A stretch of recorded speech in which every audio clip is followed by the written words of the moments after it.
Season ensi y'Enkumi-24 Enkumi-24 y'empaka za ligi ya burenje rw'izuba etandikira ha weekend aho time zirumu Rwampara Bulls etandikire n'obusinguzi eri kusinga FC Lions yantungamo na nagori na hari ibiri.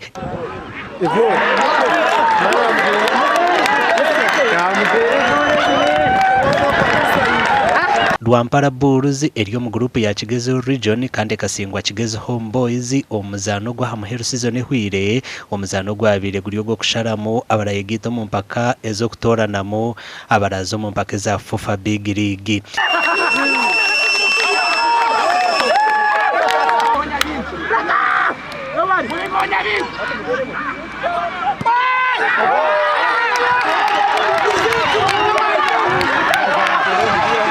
Game yerizoba game yabonera munonga akuba onawa side season twetebekanize je konka twatandikaje so ninyongera no kusima manager maka abo supportinga ka team ya Rwampara Bulls kandi zina twali lifting ngutane mugisha gwitelizoba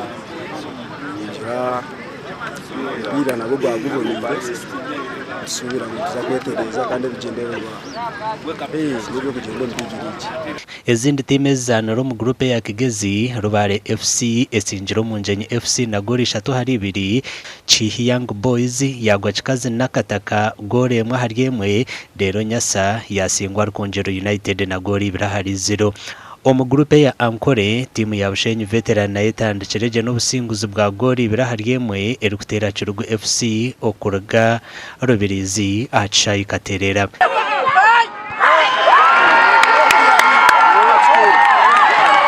6 o'clock esinjirwe Bunyaruguru United na goli 2 hari 0 Bwizibwera United yatera Rushere Hospital na goli 1 hari 0 Rushango Dynamics yagwa kikaze na Ibanda Municipal na goli 2 hari 2. Twagize kushamba kugira ngo dutayire muri ligi bana kumpira abaterigori zirongeye muri M konka kurugiro kutandikira ligi kureba mu tubase kubaza aho kuba cyangwa tandikira ligi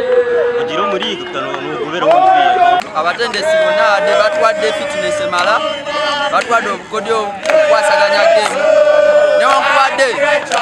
egenze ne kwatiramu ne batugata ne tumaliriza nga tuwite